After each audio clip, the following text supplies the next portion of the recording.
Good morning and welcome to a Parties in Crisis Peston on Sunday special. Coming up, the Home Secretary Theresa May, who looks set to be our new Prime Minister, unless she mucks it up. The Shadow Foreign Secretary, Emily Thornberry, on whether she'll be Jeremy Corbyn's human shield till the bitter end. And Stephen Crabb, the young Welsh Work and Pensions Secretary, trying to emulate the heroes of the Wales football team in the Tory leadership contest. Also with me, a brace of grade A gurus. The Education Secretary and top Gove supporter, Nicky Morgan, and Tom Baldwin, who advised Labour just before it all went Pete Tong. I'm told it's only a week since the last show, but it feels a lifetime.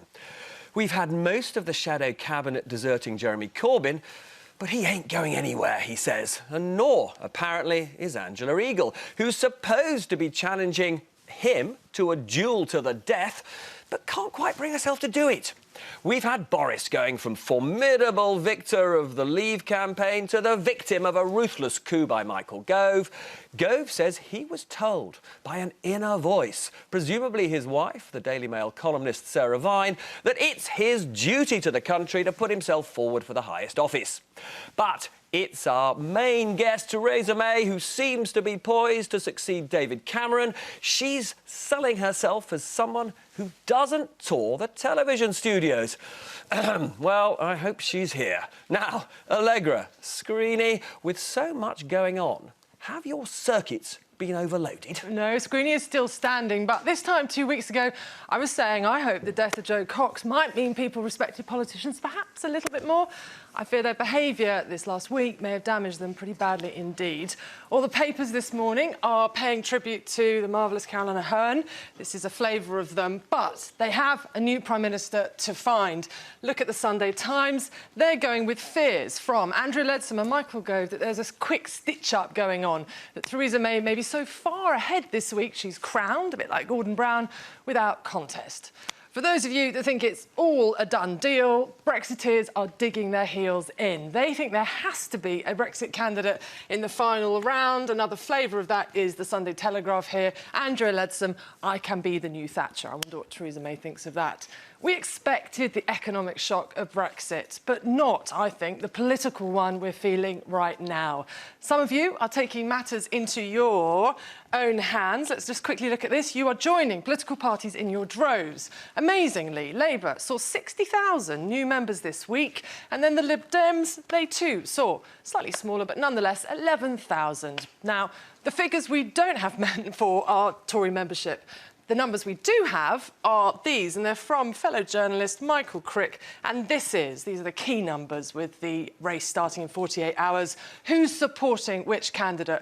104 for Theresa May. Then down here at 27, Michael Gove. It's not quite to scale, is it? Then you have 23 for Crabb, for Andrea Leadsom 21, and 11 for Liam Fox. But perhaps the most important number here is this over 140 MPs still to declare. Do they help out one of these underdogs, or do they pile in to make Theresa May the runaway favourite? Nadine Dorries, dear programme friend, tell us where you're at and who you'll support now. Boris Johnson is out. Robert. So in a moment, I'll be talking to Theresa May, the woman who may well be our Prime Minister. Very soon indeed. But first, to assess the most shocking week in politics I think any of us can remember. We've got Nicky Morgan, who thought about running to be leader but chose instead to back Michael Gove, and Tom Baldwin, who advised the Labour leader, Ed Miliband, who was only treated with contempt by a very few of his MPs. Still a few. Nicky Morgan, lots of your colleagues are seething with Michael Gove. They think he's stabbed Boris Johnson in the front and the back in a fairly uncollegiate way. Why are you backing Michael Gove? Well, morning. I think, and I did think very hard about whether I might stand myself, but having talked to colleagues across the party and listened to party members, you know, we've all had a deluge of emails, I do really think that it is important that somebody who wanted to leave the EU, I didn't, I was on the Remain side. I campaigned very hard for a Remain vote. But I think, as Allegra has just said, there has been a political earthquake in this country. And I think it's now up to the political class, the Westminster bubble, if you like, to realise just how people feel out in the country. So I think it's somebody who wanted to leave, who can make that case, explain the negotiations, but also somebody who has top-flight cabinet experience, because it's going to be incredibly tough. We are facing, I think, one of the gravest times in our country, probably since the 1940s. Now, just very briefly, though, on your decision not to run, when you were thinking about doing it, you were making the case for perhaps a more liberal approach to immigration than some of your colleagues. Michael Gove does not take a liberal approach to immigration. So why are you backing him rather than one of the others? Well, what I was saying was, and I still think this is right, that we need to have a whole different conversation about immigration. It's not just about numbers, and I think the trouble is we've made pledges on numbers, they haven't been fulfilled, and that's actually then made people feel, well, can we trust what people are saying? Look, I represent a Midlands marginal seat with a very diverse community. I come from very near Leicester, again, with even more diversity. And we can make different communities work, but it's about making sure that we do have control, which brings consent, but also about enforcement of our immigration controls and our borders. And that's really important. Tom, you know Michael Gove pretty well. Why do you think he stabbed Boris? Well, you're right. Michael Gove is one of my very few Tory friends. I've got nothing against people running for the same job, and I think in Boris Johnson's case, he had it coming.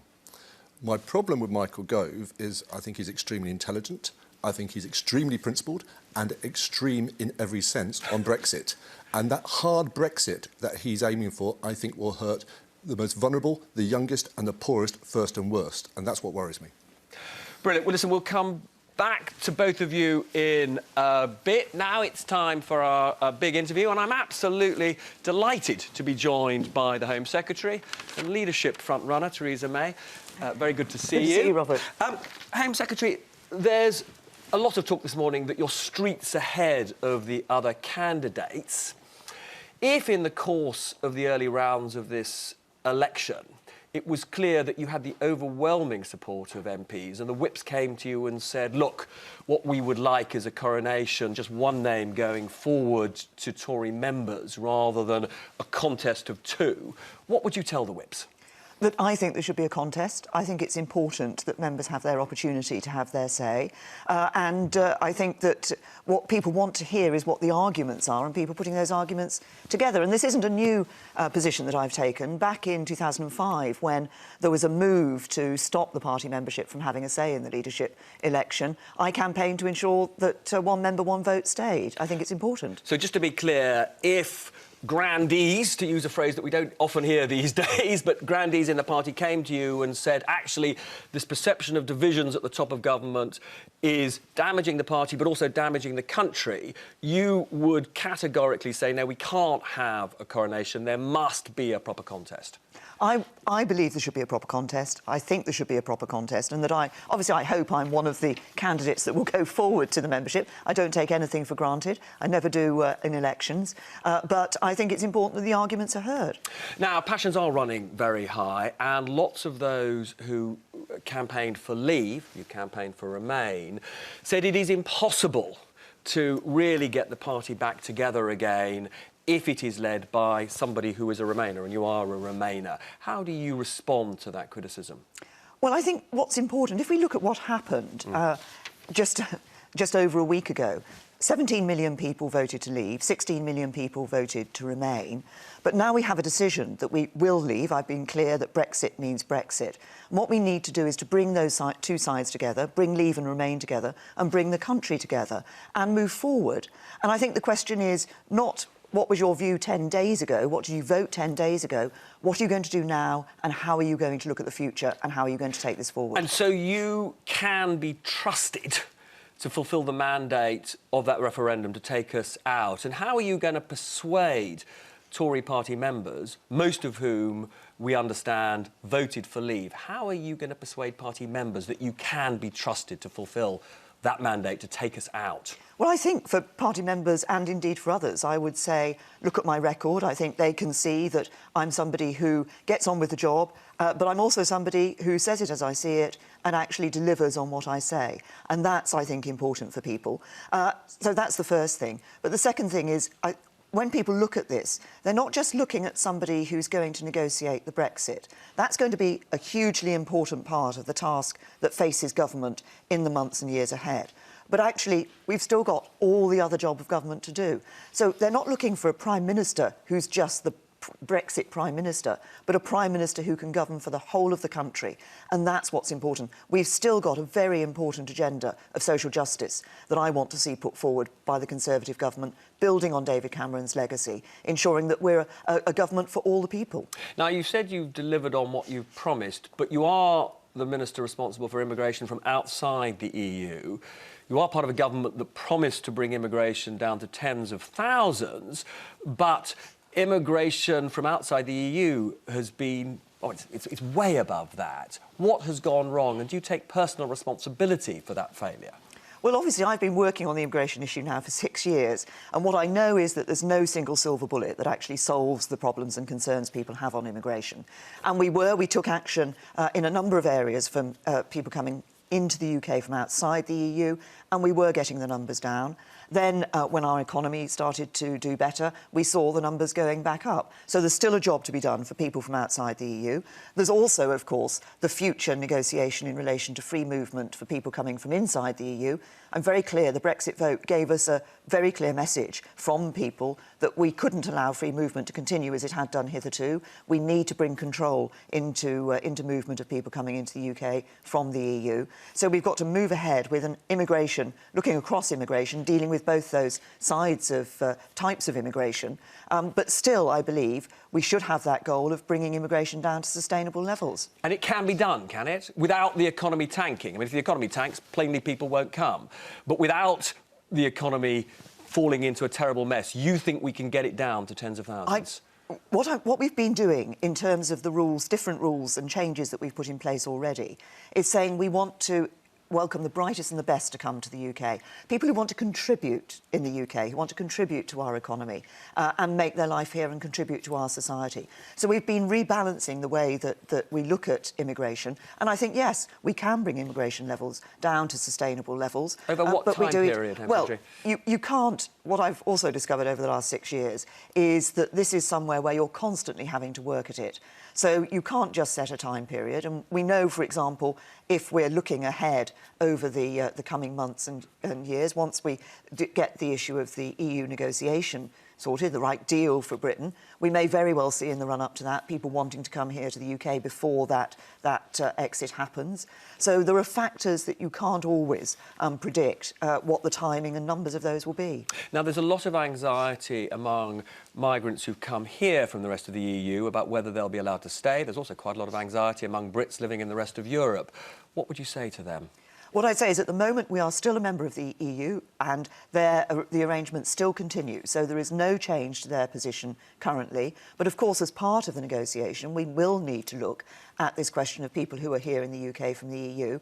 And I want to ensure that we're able to not just guarantee the position for those people, but guarantee the position for British citizens who are over in other member states, in other countries in Europe and living there. So you would like people you'd like both Brits abroad and migrants here to stay forever, basically? Well, nobody necessarily stays anywhere forever. But I think what's important... But at their choice. What's important is there will be a negotiation here as to how we deal with that issue of people who are already here and who have established life here, and Brits who've established a life in other countries within the European Union. And that is, their position at the moment is as it has been. There's no change at the moment. But, of course, we have to factor that into the negotiations. Now, if you are Prime Minister, when will we be out of the EU?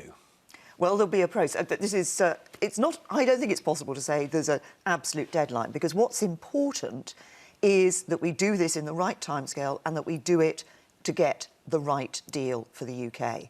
So I've said that we shouldn't invoke Article 50 immediately. I think we need to... How long? Well, I've said that it shouldn't be before the end of the year. We need to establish our own negotiating position. Of course, once we hit Article 50, once we invoke that, the process at the EU level starts. They say that that could take up to 2 years.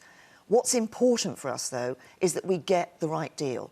And that's a deal which is about controlling free movement, but it's also about ensuring that we've got the best deal possible in trade in goods and services. So just to be clear, if your rival candidates like Andrea Leadsom seem to be implying we've got to trigger Article 50 immediately, you won't be hurried into this? No, I think we've got to be clear about what our negotiating stance is before we trigger that Article 50, because once we trigger it, then all the processes start. Now, businesses, economists say that if we don't get full access to the single market, there will be a long-term economic price to pay. In your view, is that economic price worth paying for greater ability to control immigration? Well, I think we do need to have that greater ability to control immigration, but that's why I say we've got to work hard at getting the right deal in terms of trade in goods and services. But you would be prepared to, in a sense, see the country poorer? Well, you say... No, I don't think it's about seeing the country poorer, because I think we've got now to look, not just focus on what we're doing in relation to the EU. Of course, we've actually got to get out there around the rest of the world. We're going to have to negotiate a whole range of trade deals with the rest of the world, and we need to look at our economy and say, where are the new opportunities? What can we now be doing outside the European Union, and making sure that we're taking those opportunities? Now, very briefly, because we've got to go into the break in a second, what's the big lesson that you take from the referendum? Well, we take a very clear message from the British people in terms of their vote. I think there is some wider issues we need to look at. I've already mentioned that I think for a lot of those who voted Brexit, immigration was an important issue. We must listen to that voice and act on it. But I also think that we need to look across the country, because I feel that there is people in our society who feel the world has moved on and they've been left behind. And that's why I say it's so important. And a government, if I were Prime Minister, the government that I would be leading would be very clear that we would be a government for all of the people and for all of the country. Well, let's follow up on that in just a couple of minutes. There'll be more from Theresa May after the break.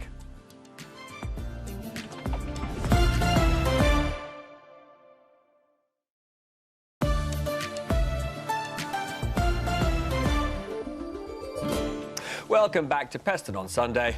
We put the Home Secretary in a holding cell, so she's still with me. But first, Allegra, how do the viewers see Theresa May as our next Prime Minister? Well, we asked Nadine Dorries, one of our programme friends, to tell us who she was going to be backing now her chosen one, Boris Johnson's, out. She has replied, and she has told us that she's going to be backing Andrea Leadsom, and she's also suggesting that lots of people in her position are also going to be declaring they'll back Leadsom next week. That's critical because it could mean that Leadsom's the one that's helped over into the final two by people who are really angry with Michael Gove. Now, another tweet came in from a Labour think tank, Asunder, who's making this point about the Gordon era and what lessons there are. Theresa May has just told us earlier that she doesn't want to be crowned, she wants a contest. But another lesson from that period was perhaps that there should have been an election. Maybe Robert can pick up on that. And then this Theresa May, in from Andy Burnham, who's watching. He shadowed both Michael Gove and Theresa May. No question in my mind who the Tories should pick. She's hoping that they don't go for you. He's hoping they don't go for you. Now, he shadowed you. Lots of people have shadowed you because you have been in place for absolutely ages. You are the longest-serving Home Secretary since this chap, James Tutor-Eady. Some discussion in our office about how to pronounce his name. Maybe you can help us.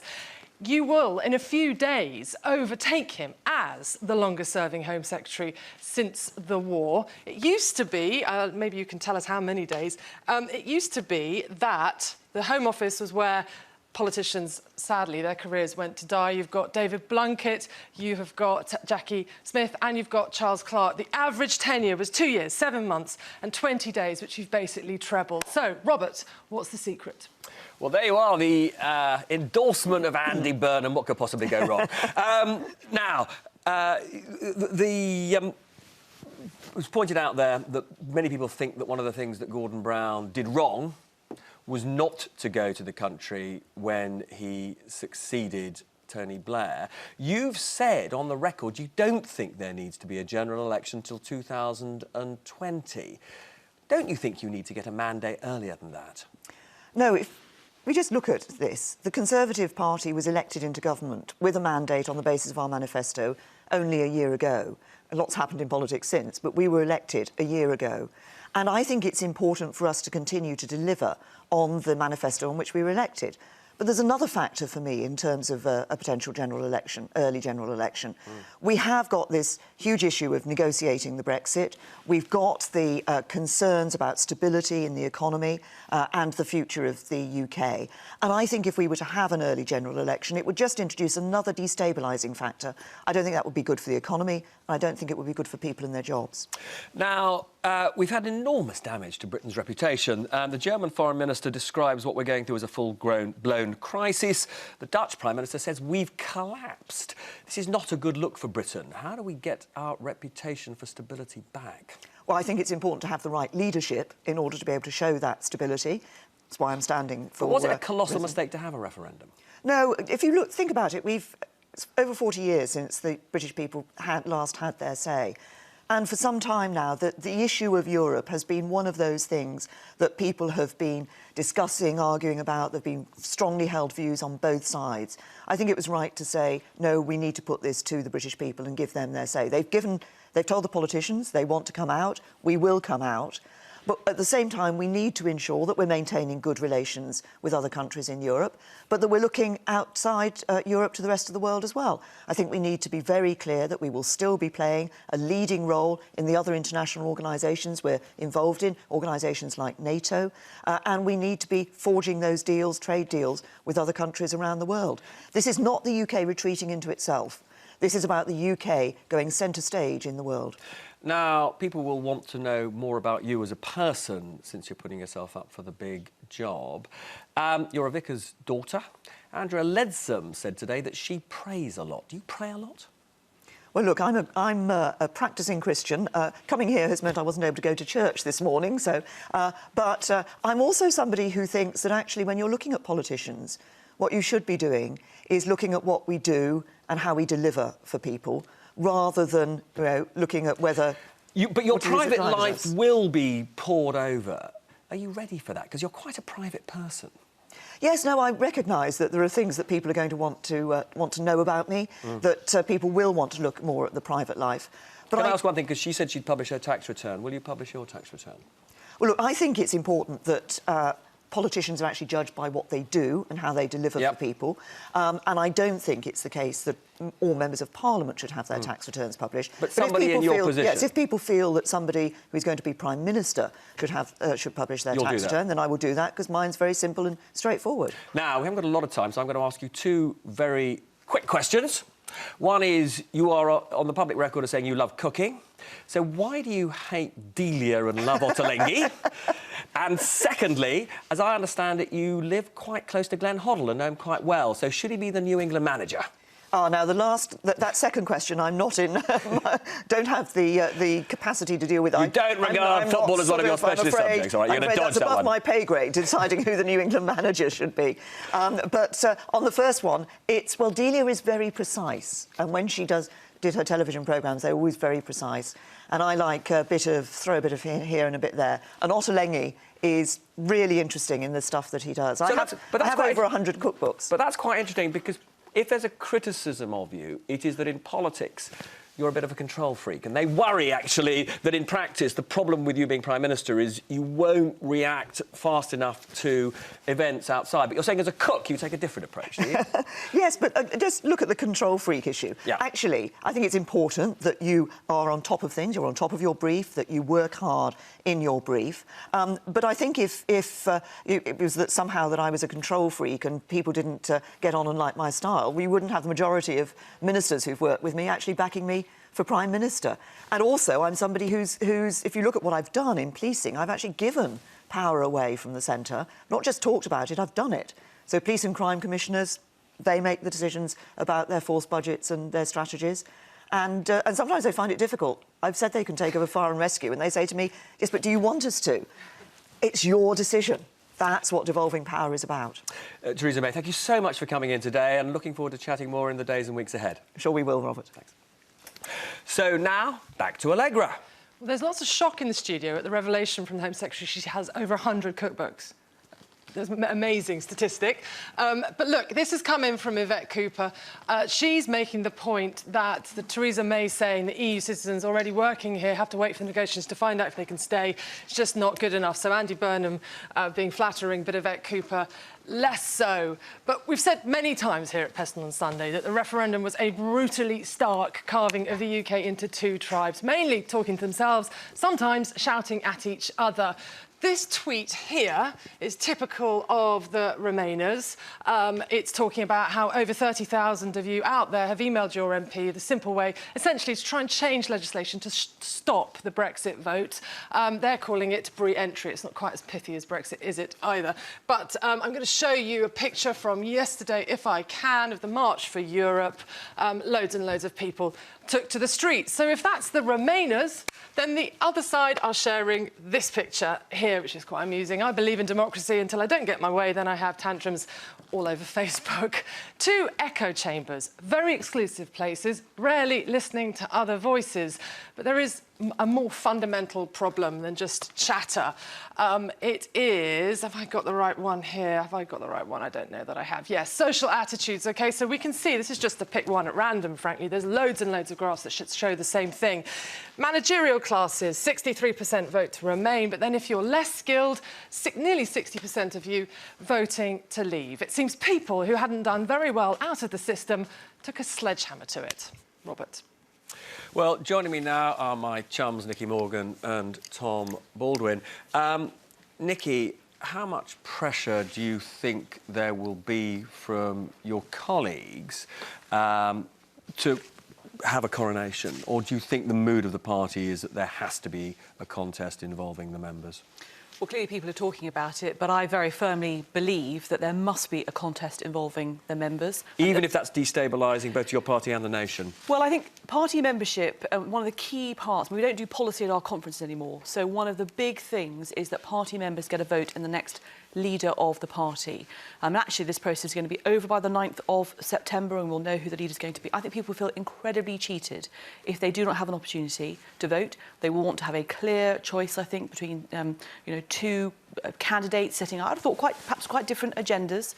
And I just want to pick up on what Allegra was just saying about the differences, the divided nation, because I do think that's what we have seen as a result of the vote. That's what's been exposed.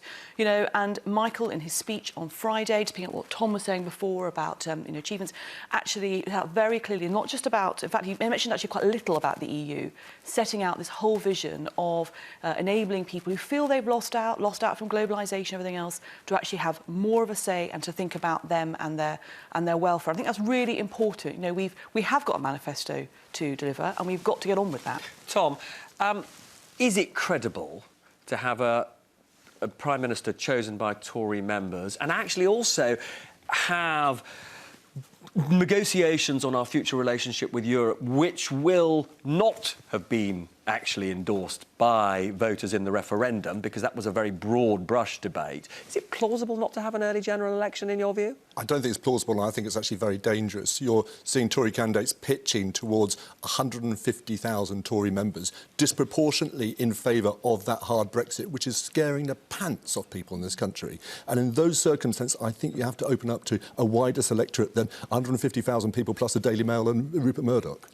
So, but how, I mean, with the Labour Party in disarray, do you have any confidence that pressure will be put on the new Prime Minister to hold a general election? No, I have zero confidence with the current leadership.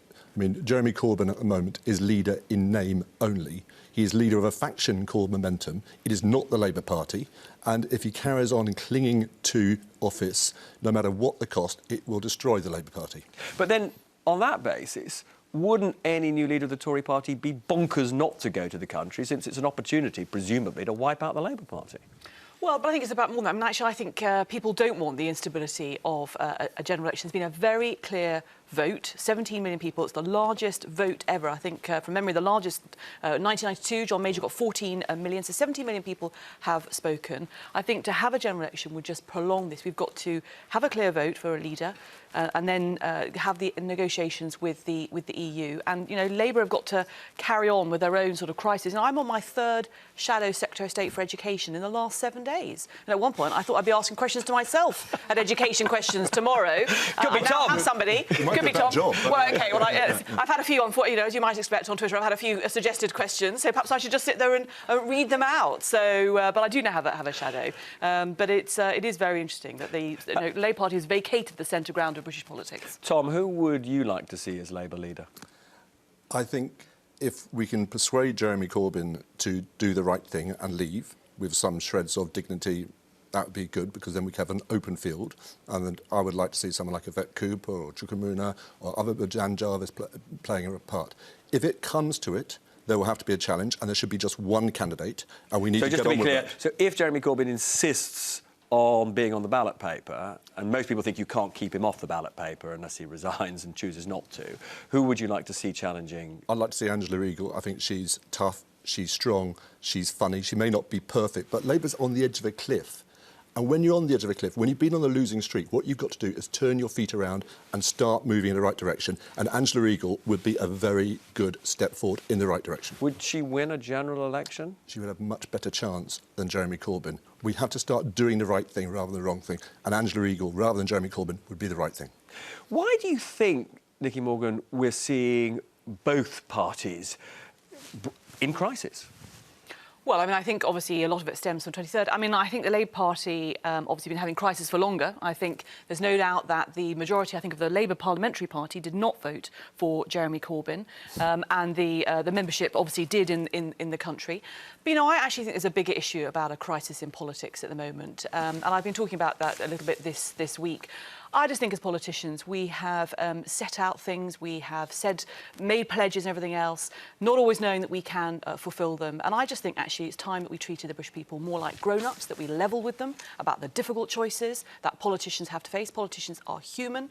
You know, it's only 2 weeks since we saw the tragic murder of Jo Cox. And actually at that point, I think it was good to explain what members of Parliament do. And the vast majority of members of Parliament across the House not brilliant. Incredibly hard. The public think that members of Parliament are all about stabbing each other. But we'll come back and talk a bit about more this in a minute. So don't go away. In just a moment, Emily Thornberry, a Corbyn loyalist, not quite the last, will be with us after the break.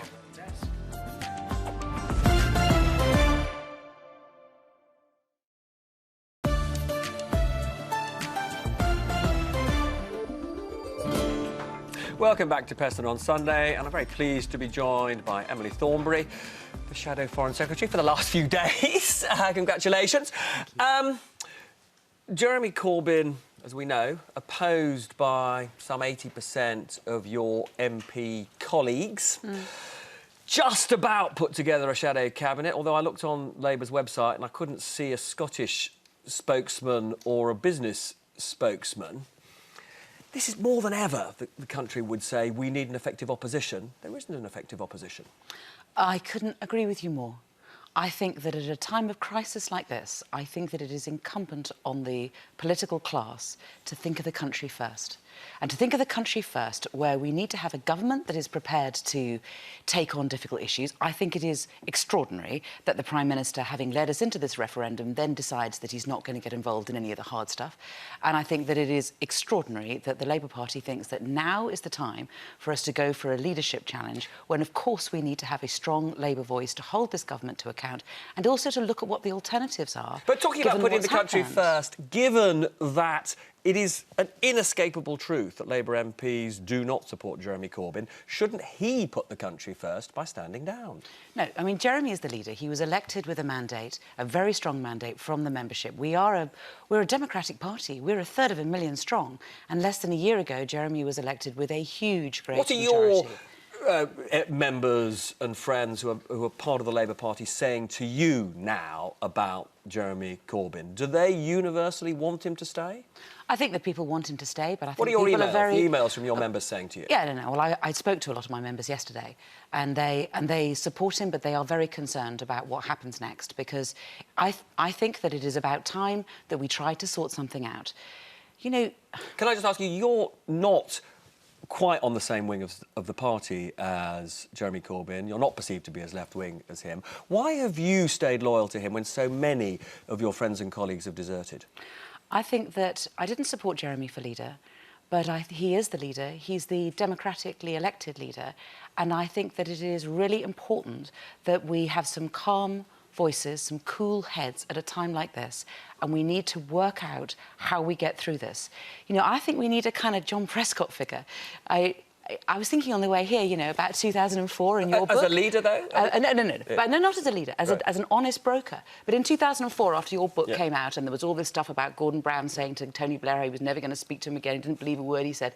And it was Prescott who got people together and sorted something out, you know, and knocked heads together. And one of the reasons why he was trusted was because he wasn't going for leadership. Who could be that figure? I think there are a number of people, and I think we need to get a collection of people of goodwill. I mean, people would think Tom Watson should be that figure, but there are authoritative reports that Jeremy Corbyn won't see Tom Watson at the moment. Well, that's nonsense. I mean, I know for a fact that Tom and Jeremy travelled together down to West London in order to see the Polish centre, I think, that had been attacked. So they certainly the notion that Jeremy is frightened of seeing Tom is just rubbish. Well, I've just told you. I mean, they spent a couple of hours together just a few days ago.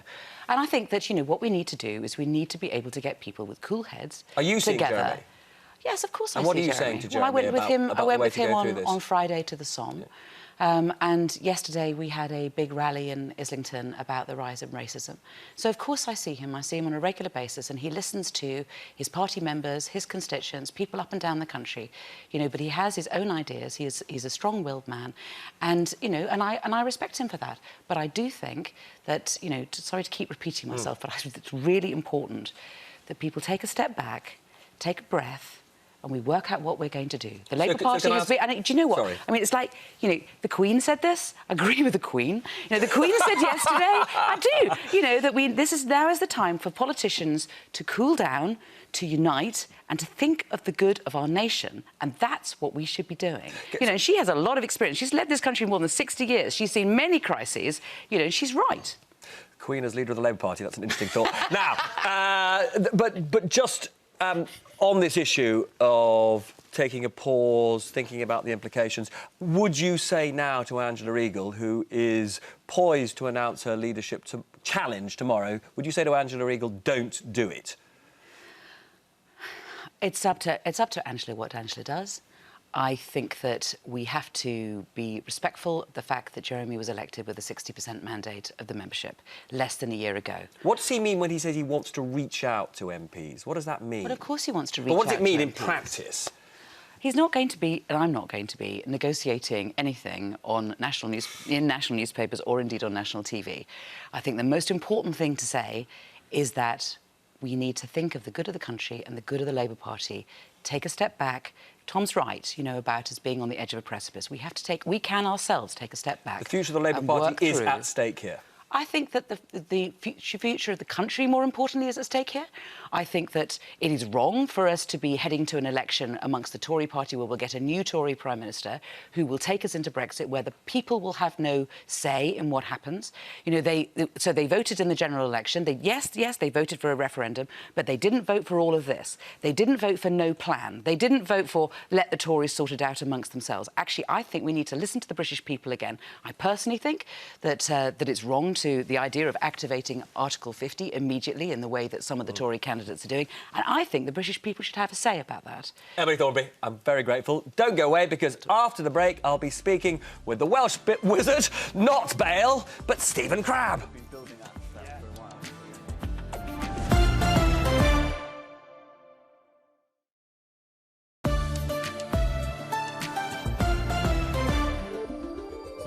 So welcome back to Peston on Sunday. I'm joined now by the Work and Pension Secretary, Stephen Crabb, also a leadership candidate.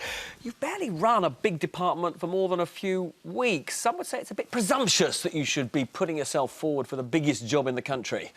Well, I've spent 6 years as a government minister. I spent 2 years in the cabinet. I'm running the largest spending department in government, and that experience actually compares better than some of the other candidates running in this leadership race. But more importantly, every job I've done it building a reputation for competence, showing that I can build teams around me, build bridges, and get things done, provide a sense of direction and purpose. That's what I want to do for this country at this really difficult moment, and I wouldn't be throwing my hat in the ring if I genuinely didn't believe I had something to offer in doing that, but also people around me who've been saying, look, Stephen, this is something that you can really contribute to at this time. Now, it looks as though there will be a contest put to party members, with the Home Secretary telling me that she was absolutely clear there needed to be one, so no coronation. Tory members voted overwhelmingly to leave. You voted to remain. Why should they trust you? Look, Robert, I think the quicker we get past using these labels, the better. And every day that goes by, the longer that we as colleagues use labels like remain or leave to describe each other, the deeper the division that will be in the party. And I tell you, if we allow this leadership contest to be seen just through the prism of whether you leave or remain, we risk splitting the party. Mark my words. But, you know, it does look as though the Home Secretary, Theresa May, will be in that final runoff.